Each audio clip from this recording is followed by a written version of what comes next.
अस्सलाम वालेकुम मेरी फैमिली, कैसे हैं आप सब। तो बस अभी दोपहर का टाइम हो गया है। तो आज नज़र चली गई अपने पैरों के नाखूनों पे, क्योंकि हाथों के नाखून तो ये है कि आए दिन कटते रहते हैं, लेकिन पैरों के नाखून मैं बहुत कम काटती हूँ, क्योंकि इतने बढ़ते नहीं हैं, काफ़ी टाइम में बढ़ते हैं। तो इसलिए जो है ना, मैंने कहा चलो पैरों के नाखून काट लेते हैं। और अभी फ्री बैठी हुई थी, क्योंकि अभी मैं इंतज़ार कर रही हूँ नाया के आने का, कि नाया आ जाए जब मैं नमाज़ पढ़ने जाऊँ, क्योंकि ये गए हैं नमाज़ पढ़ने के लिए और मुझे नमाज़ पढ़नी है। तो अभी घर पे कोई नहीं है, अगर वो आ गई तो फिर बीच में मुझे नमाज में से जाना पड़ेगा उसके लिए, गेट खोलने के लिए। तो अभी टाइम है, तो इसलिए मैं सोच रही हूँ वो आ जाए, उसके बाद जाऊँगी। तो बस अभी फ्री बैठी हुई थी, सारे काम तो हो गए हैं, सिर्फ रोटियाँ सेकनी है, तो जब खाना खाएँगे तभी सेकते हैं। तो बस इसलिए जो है ना, अभी बालकनी में ही बैठी हुई हूँ। तो मैंने चोटी भी कर ली है आज इतनी देर से इंतज़ार कर रही हूँ, तो मैं अपना काम कर रही हूँ। मतलब ऐसा होता है ना कि हम फ्री बैठे होते हैं ना, तो हमारे खुद के काम जो है ना हमें याद आ जाते हैं।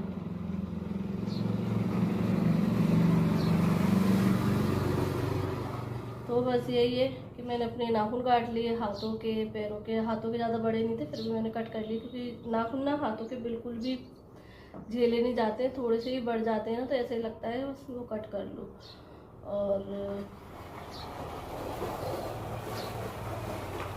चोटी भी कर ली, क्योंकि वैसे ज़्यादातर ये होता है कि मैं जूड़ा बनाए रहती हूँ, रबड़ लगाए रहती हूँ, बस बन बनाए रहती हूँ। लेकिन चोटी करने में जो है ना आराम मिलता है, क्योंकि जूड़ा जो रहता है ना वो यहाँ पर बना रहता है, बाल कसे रहते हैं, और मुझे ना कसे बालों से ना दर्द होने लगता है।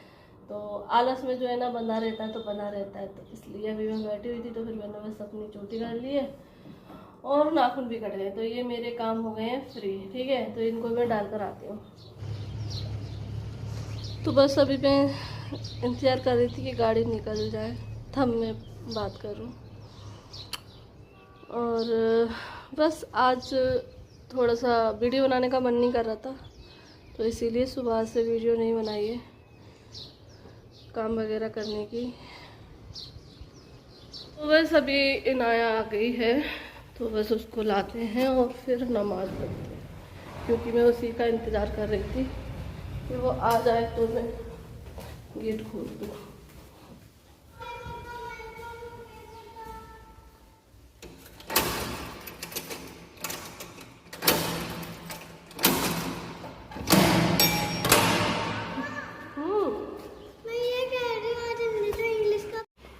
तो बस अभी नाया तो आ गई है, और अब नाया बैठेगी, कपड़े वगैरह चेंज कराती हैं उसको। तो बस अभी इसके लिए टीवी चालू कर देती है। कुर्सी पे नहीं चढ़ना, लाओ इधर रख दो। बालकनी में कुर्सी रखना डेंजर है, अगर जिस घर में छोटे बच्चे हैं तो।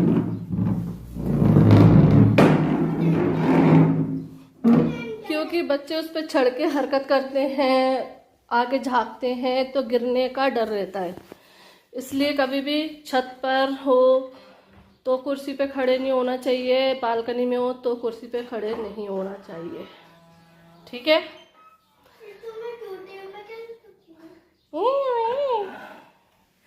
ठीक है, आवाज कम रखना बिल्कुल।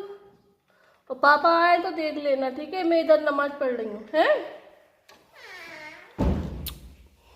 समझा दिया है लेकिन वो तो आवाज दे देंगे तो फिर मैं खोल आऊंगी।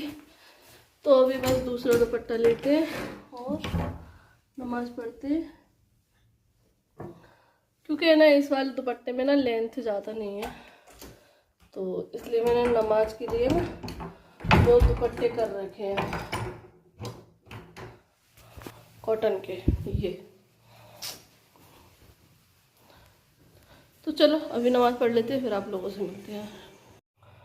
तो बस नमाज से तो अभी हो गए हैं फारिग, आलिया भी आ गई है, तो अब रोटियां सेक लेते हैं। और आज मैंने सब्जी बनाई है भरमा बैगन, ये मैंने बना के रख दिए थे। ठीक है, तो फटाफट से रोटी सेक लेते हैं और फिर खाना बनाते हैं। तो बस रोटी सेक लेते हैं, फिर खाना खाते हैं।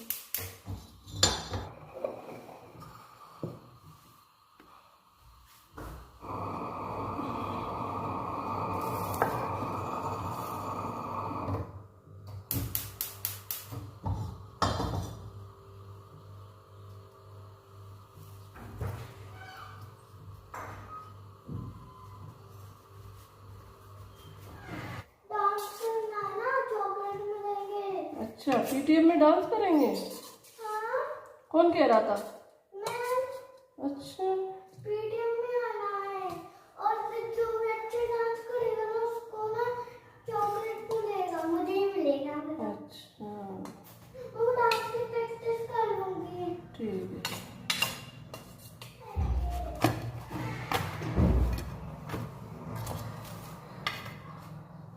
तो बस इनको खाना दे दिया है, आलिया को भी दे दिया है, और अब ये मेरा और इनाया का। तो बस अभी चलते हैं, खाना खा लेते हैं, ठीक है। तो बस अभी बच्चे जा रहे हैं ट्यूशन, तो उनको छोड़ने आई हूँ नीचे। चलो वहाँ तक चलती हूँ। लेने आना। काय के लिए लेने आया ना? तुम तो अपनी फ्रेंड के साथ आती हो ना। मेरे कोई फ्रेंड नहीं है तो कोई फ्रेंड नहीं है? और जो इतने सारे साथ में आते हैं वो कौन है? वो तो आलिया की फ्रेंड है। आलिया की फ्रेंड है? ये कि लेके आ गई तुम अपने।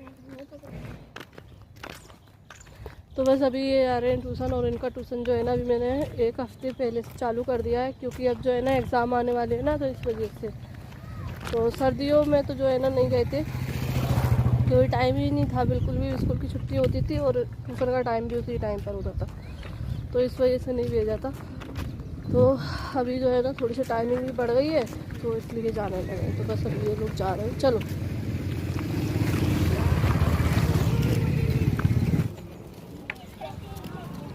नहीं नो,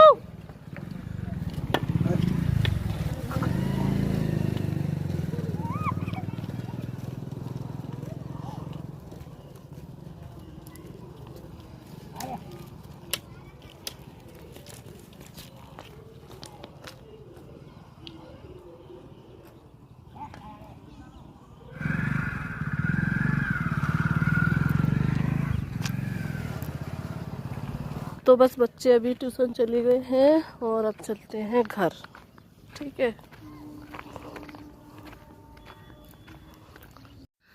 तो बस बच्चों को ट्यूशन छोड़कर आ गई हूँ, और बस अभी जब मैं आ रही थी ना, तो ठेले वाला एक निकला था, तो वो मुरमुरे के लड्डू जो है ना लेकर निकला था। तो बस मेरा देखकर मन कर गया, तो मैंने कहा चलो आज मैं बनाकर ये खा लेती हूँ घर पे। काफ़ी टाइम हो गया मुरमुरे के लड्डू जो है ना नहीं खाए थे। तो बस यहाँ पर गुड़ में जो है ना थोड़ा सा घी डाल के इसको पिघला लिया है, और बस ये रखी है लाई, तो इसको हम लोग मुरमुरे के लड्डू बोलते हैं। तो बस उनको डाल के और बस इस तरीके से लड्डू बांध लिए। तो किस किस ने ये लड्डू खाया और किसको पसंद है बताना ज़रूर। तो मुझे तो अच्छे लगते हैं, तो बना लिए हैं, तो बस खाते हैं, एंजॉय करते हैं। तो बस अभी है नेक्स्ट डे, और यहाँ पर बन रही है चाय, और ये बन गए हैं पराठे। तो एक है सादा पराठा, एक है आलू का पराठा, मतलब जो बच्चों के लिए आलू की सब्ज़ी बनाई थी ना उसका पराठा। और ये थोड़ा सा आटा बच रहा था, तो मैंने इसका गोल ऐसे करके रोटी बना के उस पर ही लगा दिया है, तो ये पराठा बन गया, रोटी वाला पराठा। तो ये हमारा नाश्ता हो गया, बच्चे स्कूल जा चुके हैं। तो बस अभी चाय और पराठे का करते हैं नाश्ता, और फिर करेंगे अपना काम। तो बस ये अच्छे से बॉयल हो चुकी है, और अब थोड़ा सा मौसम गर्मी वाला हो गया, तो इसलिए अब इलायची की चाय बनाने लगी हूँ, अदरक की नहीं। तो इसमें इलायची डाल के बढ़िया सी चाय पक रही है। तो चलिए चाय भी बन जाती है, फिर नाश्ता करते हैं। तो बस अभी मैं आ गई हूँ छत पे, नाश्ता वगैरह हो गया है, और बस अभी छत पर आई थी कपड़े लेने के लिए, क्योंकि फिर मैं अपना घर का काम स्टार्ट करूँगी। तो इसलिए सबसे पहले कपड़े ले जाती हूँ, क्योंकि धूप इतनी तेज़ है, कपड़े सूख गए, फिर कलर वगैरह ख़राब हो जाते हैं ना, इसलिए। तो और बस अभी नाश्ता वगैरह करके फ्री हुए थे, उस टाइम पर आ गए थे मेरे मामू दावत देने के लिए। तो मेरे मामू की बेटी की शादी आ गई है, तो इसीलिए वो दावत देने आए थे। अभी कुछ दिन पहले खालू भी आए थे दावत देने के लिए। तो मेरे मामू की बेटी जो है ना मेरे खाला के यहाँ पर ही जा रही है, खाला के बेटे के लिए। तो बस दोनों जगह ही शादी हैं, तो बारात तो यहीं पर आएगी, तो इसलिए अटेंड यहीं ही करेंगे, और फिर बारात में शामिल हो जाएंगे, तो दोनों ही अटेंड हो जाएंगे, मतलब लड़के वाले भी बन जाएंगे, लड़की वाले भी बन जाएंगे। ऐसा ही होता है, जब खास रिश्तों में शादियाँ होती हैं तो फिर हमें दोनों तरफ की चीज़ें अटेंड करना पड़ती हैं, है ना। तो अभी फ़िलहाल धौलपुर तो खैर नहीं जाएंगे, सगाई में गए थे, और अब शादी में यहीं पर इधर अटेंड करेंगे, और बारात आएगी तो बारात में शामिल हो जाएंगे। तो चलो फ़िलहाल अपने ननिहाल की शादी हम अटेंड करेंगे, क्योंकि जब ननिहाल में शादी आती है ना तो बड़े मज़े आते हैं, अच्छा लगता है, एंजॉय करते हैं, और बहुत अच्छा लगता है। तो बस अभी आप लोगों को देखने को मिलेंगी रस्में और शादी, ठीक है। तो कपड़े लेकर चलते हैं नीचे, और फिर अपना काम करते हैं। और आज खाने में मैं क्या बनाने वाली हूँ पता है? मटन। तो मटन रखा हुआ था तो मैंने मटन निकाल कर रख दिया है फ्रीज़र में से, तो वो थोड़ा सा सॉफ्ट हो जाएगा, फिर पकाते हैं। जब तक काम करेंगे तब तक वो हो जाएगा, क्योंकि जब फ्रीज़र में रख देते हैं ना तो बहुत बर्फ़ जम जाती है इसलिए।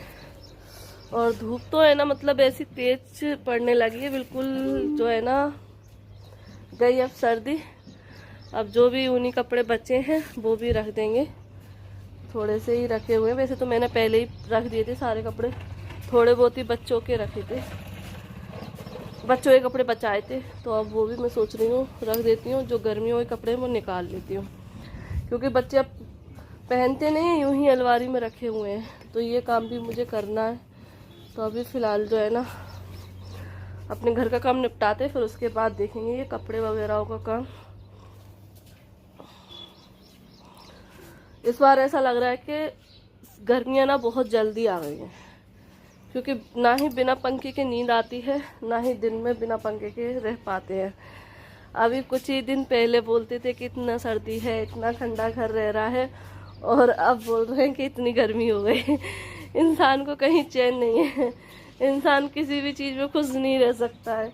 ये मैं खुद से ही सोचती हूँ कि मैं खुद ही बोलती रहती हूँ ना, अरे सर्दी बहुत है, अरे गर्मी बहुत है। तो ऐसे सभी का होता है ना, मेरा ही नहीं अकेला। चलो कोई नहीं, जिंदगी है, ये चीज़ें लगी ही रहती हैं। चलो फिलहाल बातें करते करते कपड़े सारे समेट लिए, तो अब नीचे लेके चलते हैं और अपना काम करते हैं। तो बस घर का काम कर लिया था, साफ़ सफाई करने के बाद अब मैं बनाने लगी हूँ खाना। तो खाने में जैसे कि आप लोगों को बताया था कि मटन बनाना, तो आज मैं बना रही हूँ मटन कोरमा। तो उसके लिए यहाँ पर मैंने लच्छेदार बढ़िया से प्याज को जो है ना कट कर लिया है। तो इससे कद्दूकस करने वाले से कट किया है, जिससे हम चिप्स वगैरह काटते हैं ना उससे, तो उससे जल्दी हो जाती है और अच्छी प्याज जो है ना कट होती है। तो अब तैयार कर लेते हैं मसाला। तो मसाले में अदरक लहसुन का पेस्ट बनाएंगे। तो जो प्याज है मैंने कट की थी ना, उसमें से थोड़े से टुकड़े बचे हुए थे, तो वो भी मैंने यूज़ कर लिए।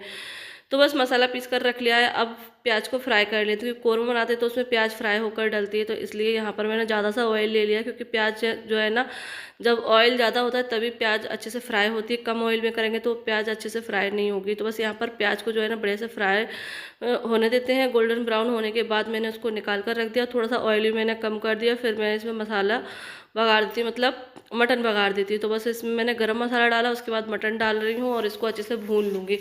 तो अभी कढ़ाई में इसलिए बना रही हूँ क्योंकि इसमें मैंने प्याज फ्राई की थी, इसमें ऑयल था, तो मैंने कहा इसमें जो है ना अच्छे से भून लेते हैं, फिर उसके बाद सीटी लगा लें, क्योंकि इसमें तो गलेगा नहीं, काफ़ी टाइम लगेगा। तो अच्छे से मसाला वगैरह भूनने के बाद ना मैं इसको कुकर में करके फिर इसमें सीटी लगा लूँगी बस, क्योंकि जो भुनाई का काम है वो तो अभी इस टाइम पर हो ही जाएगा। तो बस अभी जो है ना ऑयल में अच्छे से मटन को पहले मैंने फ्राई कर लिया था, बढ़िया से भून लिया था। फिर उसके बाद मैंने जो अदरक लहसुन का पेस्ट है वो डाल दिया है। थोड़ी सी प्याज है, क्योंकि टुकड़े बचे हुए थे, वेस्ट होते, इसलिए मैंने यूज़ कर लिए। वैसे ना भी करें तो भी ठीक है, क्योंकि इसमें टोटली सिर्फ अदरक लहसुन का पेस्ट डालना था इस टाइम पर, क्योंकि प्याज तो जो है हम फ्राई करके डाल ही रहे हैं इसलिए। तो बस अदरक लहसुन के साथ जो है ना मैंने अच्छे से भून लिया इसको। फिर उसके बाद जो है ना जो मसाले हैं वो डाल देते हैं, फिर इसके साथ भूनेंगे, फिर इसमें दही ऐड करेंगे, फिर भूनेंगे। मतलब ये है कि इसको अच्छे से भूनना है, टोटली हर चीज़ डालने के बाद बढ़िया से भूनना है, क्योंकि ये जो है ना मटन बनाए या चिकन बनाए, इसको जितना ज़्यादा अच्छे से भूनेंगे मसालों के साथ उतना ही टेस्टी बनता है। और कोई लॉजिक नहीं है टेस्टी बनाने का, यही है कि अच्छे से भुनाई करेंगे ना तो बस, क्योंकि मसाला भी कच्चा नहीं रहना चाहिए, सरसों का तेल भी कच्चा नहीं रहना चाहिए, क्योंकि सरसों का तेल अगर कच्चा रहेगा ना तो सब्जी का टेस्ट ही बेकार हो जाएगा। तो इसलिए सरसों के तेल में खाना बनाना अच्छा तो है, लेकिन उसमें थोड़ा सा ध्यान रखना रहता है। और वैसे ज़्यादातर जो है ना रिफाइंड ऑयल को अवॉइड ही करें, सरसों का तेल ही यूज करें, मैं तो करती हूँ। ठीक है, तो फिलहाल यहाँ पर बढ़िया से मैंने दही डालने के बाद भुनाई कर लिया। अब इसको कुकर में डाल देते हैं और बस सीटी लगा लेते हैं, क्योंकि भुनने का काम तो हो गया, अब इसको सिर्फ गलाना है। इसी तरीके से मैंने आज का मटन कोरमा बनाया। आप लोगों को कैसी लगी रेसिपी बताना जरूर, और इस वीडियो करते हैं एंड। अल्लाह हाफिज़, बाय बाय, दुआ में याद